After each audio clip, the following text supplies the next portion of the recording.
I'm going to talk about a few things, though. I'm going to talk about the International Space Station, which is probably the most incredible exploration undertaking the Earth has undergone. 17 countries building an outpost in space. But normally I talk about being there, and I show pictures. But today I'm going to do it a little different. I'm going to talk more about my journey to get there, starting when I was a little kid until now. So I usually don't tell this story much, and I also was looking for a lot of pictures, but the government is furloughed, and every time I went for a picture, the servers were down. So I made do, like a good astronaut. When I was 5 years old, I was in kindergarten up in Scranton, Pennsylvania, and I clearly remember sitting on a brown and white striped rug, and the teacher rolling out a TV, and I watched an Apollo launch. And I looked back, and it had to be either Apollo 12 or 13. And at that moment, I said, I want to be an astronaut. So that was a dream, and so the dream was set. But a dream, only stays a dream unless you have a plan. Then it becomes a goal. So I wanted to, as I grew up in grade school and high school, I wanted to be a military test pilot, because that's what astronauts were. But I found out my junior year in high school that I needed glasses. So I said, well, perhaps I can't be an astronaut, but I could be an engineer for NASA. So I still had that dream of working for NASA and going, to be an engineer. And I ended up at Drexel University, and it wasn't my first choice, but it ended up being the best choice that happened, because without the cooperative education, I probably would have never finished college. I wouldn't have been able to afford it. The co-op at the Naval Shipyard paid for 4 or 5 of my years of school. And what it also did was gave me a government job, which later I found out was key to transferring to NASA. So when I was here at Drexel, all of a sudden the shuttle program was new, and we didn't have the internet at that time. So I went over to the library and I looked at what's called microfiche. And I found out about the mission specialist astronauts, the class of 1978. And they weren't all military test pilots. There were scientists, engineers, medical doctors, men and women. So I said, game on. I can do this. I could become an astronaut. So I read all the biographies, and I studied up on what all these people did to become astronauts. And there was many varied paths. So I kind of figured out I was going to have to make my own path. And one of the keys was to work for NASA, because most of them all had PhDs, and the few that didn't have PhDs worked for NASA with a master's degree. So I said, I'm going to work for NASA. In fact, I would say that before I was a NASA employee. My college roommates used to have to tell me to stop saying it. They'd be, Paul, you don't work for NASA, And I'm like, well, I do up here. They just don't realize it yet. So unfortunately, I missed the interview to go down. I was working at the shipyard, and I was obligated to work for the Department of Defense. But I found out by the forms I signed, I could transfer to NASA. So they were giving interviews here at Drexel, and unfortunately, at the time, my father was terminally ill, and I missed the interviews. So I called for a 5-minute interview, and they wouldn't give it to me. So I said, I just need 5 minutes. And they said, we already filled up the 10 slots. I said, well, give me 2 minutes. And they said, no. So I called the guy enough on the phone from Goddard Space Flight Center that he said, well, the guy doing the interview doesn't do the selection. I said, well, who does? He goes, I do. I said, I'll be there Tuesday at 10 o'clock. And I hung up. So I drove down to Maryland. And I remember getting out of my car and being in the Kmart parking lot, changing into my suit, and walking over, and I had a pretty good interview, and I thought, I'm in. So he took my resume, and he put it on this huge pile of resumes, and I said, what's that? He goes, oh, these are all the qualified people. We have a hiring freeze, and we're not hiring. So I said, oh, that's not going to work. So when I left the interview, I stopped by the admin assistant, and I asked her for a phone book. And I said, do you have an old phone book? I just want to become familiar with the center and who's who. She's like, sure. So I took the phone book, and I went through the engineering directorate, and I wrote 83 letters. I wrote one to every branch head, and then I started calling them. And I called them every 2 days for about a month and a half. And finally, I found one that said, there's a hiring freeze. I said, yeah, but if you interview me, then you will know that I'm qualified when the hiring freeze is over. So, you know, why don't I just come down and you know, it won't be a real interview, but I'll just meet you. It's like, sure. So when I went down, I interviewed with him. He said, you know, the folks over in vibration testing, they know your name, and they want to talk to you. So I went over and I talked to them. And at the end of that interview, they said, do you want to meet our boss? So I went in and met the head of verification. And his son actually was on the ship that I worked on the naval station here. And so we hit it off. He said, do you have time this afternoon? I want you to meet somebody else. By the end of the day, I was in the director of engineering's office. And I told him my story. And he said, you know what, son? I did the same thing 20 years ago to get my job here at NASA. How would you like to work for NASA? I said, there's a hiring freeze. He goes, we don't have a hiring freeze. We just have a cap. In fact, he called the secretary and he's like, Sally, come here, give me the numbers. There was 759 positions. They had 758 engineers. He said, you're working for NASA. So I showed up and in the verification engineering testing. So we shake, bake, and radiate satellites and to try to break them before they launch so they work in orbit. And I told everybody there that I wanted to be an astronaut. And they said, yeah, all the engineers come here. You'll grow out of it. I pursued my master's degree at University of Maryland. And I also pursued a career in the Naval Reserves. So I got a direct mission in the Naval Reserves.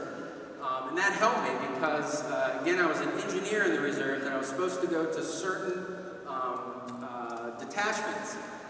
But I ended up in the Naval Space Command, where the reservists that are astronauts are.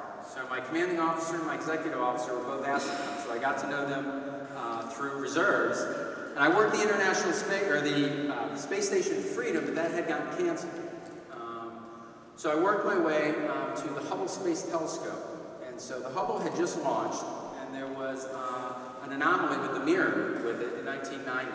And so there was a servicing mission, and I was tired of working on missions that got canceled. It was up there, we were going, and it interfaces with astronauts. So I transferred over to the Hubble Space Telescope project, and there I started working on tools for astronauts. Power tools, extensions, wrenches. I also talked them into, well, if I'm going to know how to design these tools, I should be getting in the suit underwater and practicing in the neutral buoyancy lab. Because they only had managers doing that. So I started doing that. I ended up with several hundred hours in the pool. And what I did is I applied all the other lessons I learned from environmental testing, and I was a mechanisms and robotics designer for the space station and for other satellites. And I applied it to the power tools. You would think that's what they were doing. But the folks at Goddard and the folks down at Johnson Space Center didn't take that approach.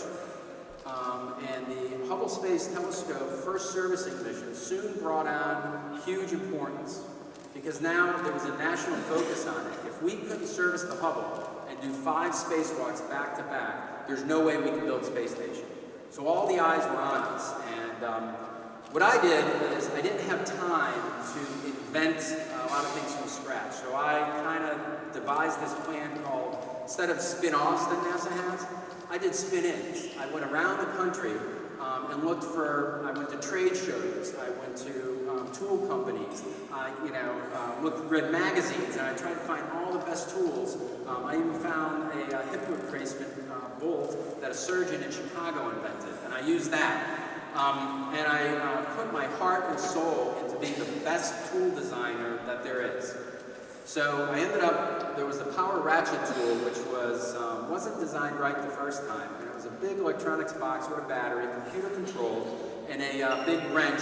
You can see in the top picture over to the right, that wrench that's at 90 degrees with an extension on it. And so I redesigned that. And so right before the mission, the crew actually sat me down, we trained them. And there was also people at Johnson Space Center designing tools. In fact, there was a rivalry. The best definition I know of NASA is a loose confederation of warring tribes. And so we had a rivalry with Johnson Space Center, and they didn't want Goddard and Hubble designing any tools. In fact, they flew my tools early to see if they'd fail so they wouldn't have to bring them on the mission. So the crew actually sat down, it was their last training event on the PRT, and they said, we don't need a training event. We want to tell you what we're going to say in our debrief. And I was kind of shocked. I'm like, debriefs happen after a mission. So they said, we understand that you're a hardworking engineer, you're passionate about this, but we're going to recommend that your tools never fly again. People at Johnson know how to do this stuff, and we're going to shut down all the tools at Goddard, and it's only going to be done at Johnson. So I said, I know you like those tools, but I know a little bit about them. And they're plastic tools that they took from the hardware store and wrapped them with tape with brushed motors and regular NiCad batteries. And I said, as soon as you pull the trigger of those tools, it's going to knock out your communication because of the electromagnetic interference. I said, but that won't last long because of the brushed motors. In a vacuum, the brushes will deteriorate and jam the bearings. That's if the batteries don't freeze. And so it was pretty gutsy talking to astronauts that way. And they said, well, we'll believe it when we see it. So the first servicing mission came, rolled around, and they left my tool in the airlock. They took it outside, but left it in the airlock. So they step outside with one of the other power tools, and they pull the trigger, and we can't hear anything but static on the UHF. And then it stops. First one down. The next 10 minutes, they brought the second one out. That broke too. Within a half hour, all 5 of the tools failed. They went back to the airlock, pulled out the PRT, and used it for the rest of the mission. And in fact, during the mission, they said it was the best tool they ever used. So that was the passion and persistence. And in fact, in the debrief, the story was a little different. In the debrief, the story was, we want you to be our tool designer. Could you make it smaller? Could you make it better? So I invented the pistol grip tool, the PGT. And that's that one there in blue. That was my design from scratch. I shrunk down some racks from the automotive industry into 2 circuit cards, lithium-ion batteries. This was in 1993. We flew 32-volt lithium-ion batteries, the first flight of them ever. I designed this, and in fact, it beat out the Johnson Space Tool for the space station. This is now the tool of the space station. I sold 7 of them to the International Space Station because I already designed it, was building it for Hubble, and they had a whole research project ahead of them, and mine was working. So now, I built 3 for Hubble, I built 10 of them, and they're flying. They go out on every spacewalk. So now, I have my claim to fame, and I applied for the astronaut office in '87 when I first showed up at Goddard, and I got rejected. So I applied again in '89, and got rejected. 90, rejected. 91, rejected. 2, 3, 4, rejected. 95, rejected. 96, I got a call, and I went down to the Johnson Space Center for a week-long interview, and I was selected in a Group 16, the largest class ever, to build the International Space Station. So I showed up, and we go through about 2 years of training to learn all about the shuttle and the station. It is the most incredible job. You're a jack of all trades. And so I actually flew on STS-102. It was the first crew rotation flight. So there's only 4 of us on the shuttle crew. We brought up Expedition 2, and we brought home Expedition 1. We delivered about 12,000 pounds of equipment on the first Italian module, Leonardo. And we took home about 7,000 pounds of gear that wasn't being used. We did 2 spacewalks. And I'm even there using my power tool, downloading the data. I actually got to really use it in space myself. So,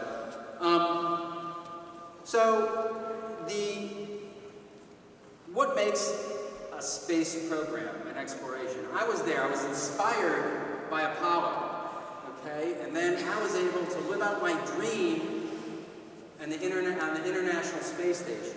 But there was a lot of programs in between that didn't make it. So I got curious, and I started reading, and I sort of came up with this theory of the 5 pillars that make a successful human spaceflight program.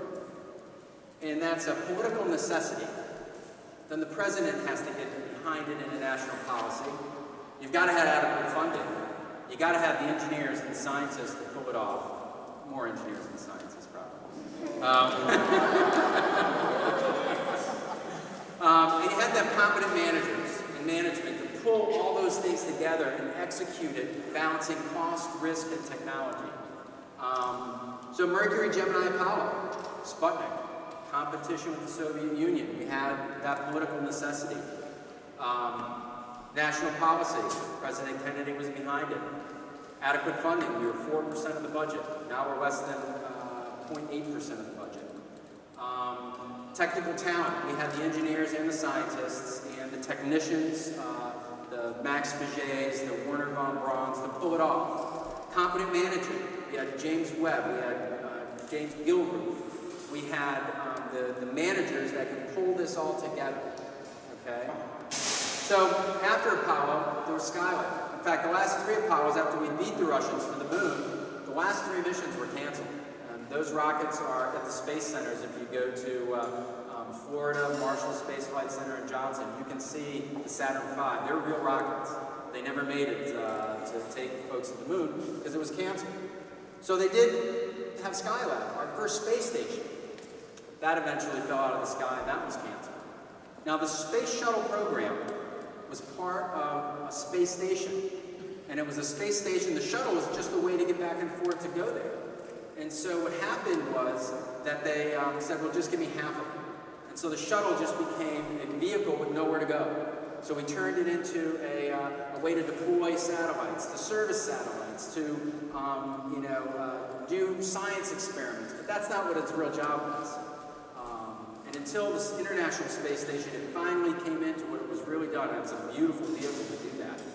I worked on Space Station Freedom, and that had centers all across the country trying to spread out the work across the U.S. That didn't make it. But it was the International Space Station. The political necessity, this time the fall of the Soviet Union.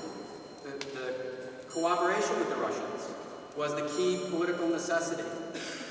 Although Reagan started the Space Station Freedom, it was under Clinton and Al Gore that went over to Russia and saw that we need to utilize this country and keep them on that track, so, to try to help steer some of that technology away from weapons. Adequate funding, it got the votes in Congress. By 1 vote, but it got there. The technical talent, I hope I was part of that. And the folks inspired by Apollo to go there, and the managers that pulled it all together. So, you look to the future, we had Constellation. And so Constellation was canceled. Constellation was the next logical step, permanent presence on the moon. Then go to Mars. Makes perfect sense. That's the roadmap we want to go. It had policy behind it, but no political reason, no money. Engineers that want to do it, and the managers don't show up if you're not going to have a viable program. Now we're into the asteroid retrieval. So that's, right now, the current one, but it doesn't have the 5 pillars easy. So, how do you guess what the next S is in space? The thing is, I don't think you can. But that's not really important. So I tried to think of an analogy that sums up what I went through when I was at the beach with my kids. And my daughter was bobbing up and down the waves with her cousin. And they were having a great time. And every so often, a wave would come. And they had a blast body surfing. My son, on the other hand, was going to the left to catch the wave. It would be over to the right. He went over the right to catch a wave. It would be over the left. He'd wait where he goes, no waves were coming. And he was chasing it. And he was getting frustrated. My daughter and my niece were there, happy as can be, enjoying it and catching the waves as well. So that's my advice to you. What is the next X? It could be in space. It could be in energy, environment, medicine. Insert your passion there. Do what you feel passionate about. Enjoy the journey. Become happy. and wait for it, because it'll come along, and there'll be multiple next X. It's not just in one place. It's your own personal next X. It's going to happen. So with inspiration, determination, hard work, persistence, you can be prepared for the next wave. So after space, after flying, what was my next X? I never planned on it, but now I manage the next generation weather satellites. I've been doing it for 10 years. And I'm really passionate about it because I'm working on something in space that saves lives and protects property, and it's a national asset. And to me, that's very, very important. It's easier to explain this. Hurricane Sandy, how many here had friends or knew about where Hurricane Sandy came up here and damaged something? Okay, it's our weather satellites that NASA builds for NOAA that sends those messages, gives that data, and protects it. So that's my next step. What's yours?